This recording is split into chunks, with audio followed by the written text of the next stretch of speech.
they're not going to understand why you're doing this. But when they have kids, they'll definitely understand it.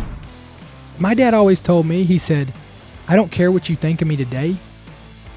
I care what you think of me when you're 30 years old. But when you think of me when you have kids. And me and my dad, I didn't necessarily like my dad all the time. Like, I mean, you know, and I'm sure he didn't like me all the time. But you know what? I never questioned if he loved me. And I never questioned if he was doing and being hard on me for a reason. You know what I mean? To make you better. To make me better. I think so many parents forget that your job isn't to be their friend. No. It's your job to be their parent, instill those values that, you know, to make them a better human being and a better person in this world. And you know, giving them everything they want, and not like, I mean, my kid threw a tantrum. I had to strap him down in the car seat today because he didn't want to put on a certain T-shirt, and I was like, your mom picked out that shirt. You're gonna do this, and just like, you got to follow through with it. And it's like, I could easily have just said, yeah, let me give you whatever you want to make you happy, but that's not the point. The point is this is what we're doing today. Yes.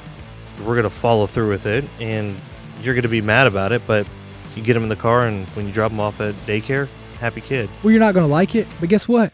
You're going to have to do something today that you don't like. Yep. There's going to be more days like that. Yep. And you know, for me, I live by this one strategy, and I have to stay focused on this, because if I don't, everything else I told you falls through. I want my daughters to suffer. Like, I don't wish it on them. They need to suffer. But now I don't, like, there's a difference in suffering and there's a difference in fear. I don't want my daughters to ever have fear.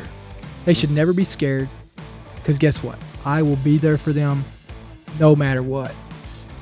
But it is okay for my kids to suffer. Those adversities create drive and motivation, and, you know, suffering through things, you know, makes you stronger. That's you know what the I mean? only way you get stronger. Like, look at physically.